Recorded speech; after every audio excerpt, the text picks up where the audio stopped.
Hey, this is Angela with Parkrose Permaculture. We are doing some spring pruning in our orchard, and I thought I would briefly show you what it's like working near honeybee hives. Now, a quick disclaimer here, every queen of every colony is going to set the tone for the behavior of that hive. So these are very mellow bee colonies because I have a mellow queen. So just because the average honeybee colony is super chill doesn't mean that there isn't occasionally an angry hive that needs usually the queen squished and replaced with a more chill queen who will produce more chill offspring. But I wanted to show you how we are working within 5 or 6 feet of active beehives, and I'm not scared. I'm not in a bee suit. I'm knowing how to interact with the bees in a way that doesn't tick them off. If you are considering getting bees or your neighbors are concerned about your honeybees, you can work safely in your garden near your bees. You don't have to be afraid. You have to understand the language of bees. I have some older videos talking about that. You have to understand how to interact near them, but it doesn't mean that you have to avoid that area of the garden. And it doesn't mean that you have to put on a full bee suit in order to get into your orchard to prune. So let me show you a little bit closer how we are working at rehabbing a neglected Negronne fig. I'm in a tank top and leggings, and I'm not worried, and sandals, and I'm not worried about my bees. So let me just give you a little. All right, so this part of the orchard has been undergoing a transition. We removed a large gummy berry here, and so this area looks a little sketch right now. We're thinking of moving and changing things here and potentially putting in a tiny home or a larger workshop, something like that. And so we're thinking about transitioning some of these trees out. So that's why it doesn't look so pretty right now. My damson plum, Shropshire damson here. There are 2 beehives here. My pear tree that I'm standing tangled in. This is my medlar, breeded giant. This is our Negronne fig, which has gotten out of control due to benign neglect on my part. You can see it's just huge, even though this kind of fig is supposed to top out at 10 feet, 8 to 10. No. So I am repairing and restoring the scaffolding structure. Let me move past this medlar. Restoring the scaffolding structure that once existed. And if you just pan about 10 feet to my left here, past this Siberian pea shrub,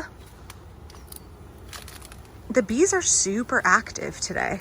And I'm not worried about pruning near them. I'm not ticking them off. I am not worried about getting stung. And that's because I understand how the bees are communicating. So I don't want to go breathe all over the hive because they don't like carbon dioxide. I don't want to tick off a bee. Oh, look, I have a visitor. Hey, sweetie. Hi. She's just hanging out on me with her little pollen pouches full. So I'm listening to the bees. They sound busy and they sound real chill. These girls are hanging out waiting until they can get back into the hive. There's a little bit of a line because the nectar flow is on here in Portland, Oregon. The pollen flow is on, and they are busy gathering food. So they're not really worried about me. They're busy doing their job. Super happy colony. And what's happening right now is they sound really mellow. It's a happy little buzzing sound. If it gets more intense and the pitch changes, I know that they're getting testy. And right now, I'm hearing what our happy bee noise is.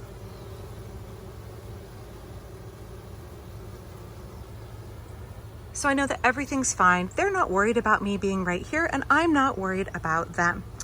Now, I want to be careful as I'm pruning that these large branches don't end up falling onto or near my colony, because that's a sure way to tick them off.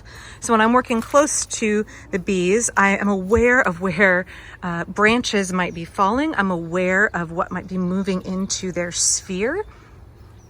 And I'm being careful to not tick them off. So I'm talking quietly. I'm not breathing directly on the hive. I'm not knocking branches onto them. But I don't need to stress about working here. Again, sandals, tank top, no need to wear a bee suit, no need to be afraid. I don't want to stand directly in their flight path, which their flight path is up, and at the moment out this way for the most of them. You can see them coming and going. I'm not worried about getting stung. Now, what's gonna happen before they get angry enough to sting me is chances are they are gonna come by and bump me. A honeybee doesn't want to sting, that will kill her. So what she wants to do is come by and bump into me and say, excuse me, you're in my personal space. Please back the heck up. Oh, look at the full little pollen pouches on this girl.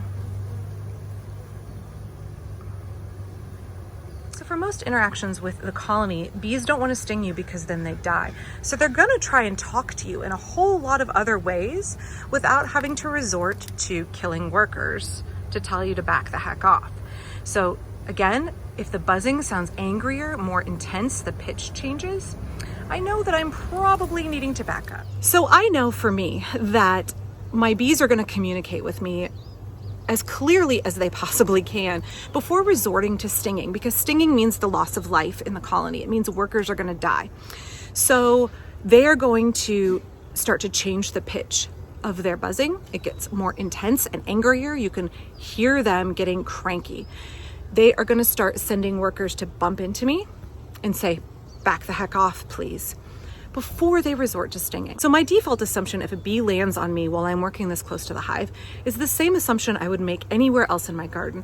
And that is that she's just taking a little break and hanging out on me, or maybe I smell good like flowers because I'm out in the garden. She's not being aggressive. I don't need to freak out. Bees do not like it when you roll them.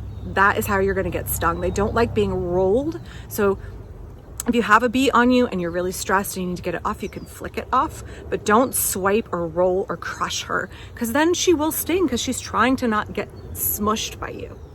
So I just thought I would give that little note of encouragement to those of you who are considering urban beekeeping, those of you who have neighbors who keep bees. You don't have to be afraid of having bees in your proximity. You can feel comfortable working really closely with the bees and know that you're going to be safe. If your neighbors have bees, you're going to be safe. Your bee colony can safely hang out here and just do its thing, and you can do your thing in the garden. A couple of times that I would not want to be out here in the garden working really close to the bees if it's intensely hot, because I know I get really cranky in really hot weather and my bees are going to be cranky as well. I want to be careful if I'm doing any really noisy, loud work. I'm not going to get too close to the colony. So like if I were out here with a chainsaw or something, I would do it after dusk, or I would do it when they're dormant in the winter, when they're kind of hunkering down in the colony. When they're real active and foraging, I'm not going to be out here with a chainsaw. So bees don't like loud noise. They don't like you exhaling carbon dioxide into the colony. They don't like to be rolled, and they like you to just be like chill. If you're chill, they'll be chill. I hope that you will consider urban beekeeping. Our bees need homes so they don't end up in the walls of structures all over the city and get exterminated.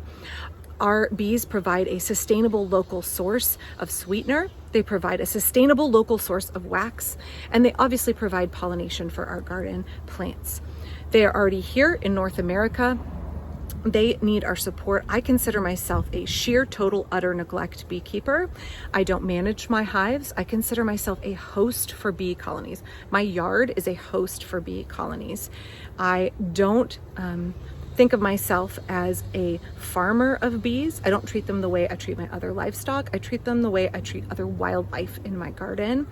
I treat them as a fascinating superorganism of tens of thousands of bees that are giving me the opportunity to observe how they live. They are sharing their excess honey and wax with me. My garden is home to far more than just honeybees. We have a gajillion native bees. I have lots of videos actually on encouraging native pollinators and the ones that visit our yard. We can do the work of promoting native bees in our garden, providing habitat and forage for them, and also take care of our honeybees. It is not an either or, it's not a dichotomy. We can do both at the same time. So I'm getting it back to pruning my fig tree here. I hope you will consider whether honeybees might be an option for your garden. And if you have folks in your neighborhood who are beekeepers, how you can support them. I'll be back soon. Thanks.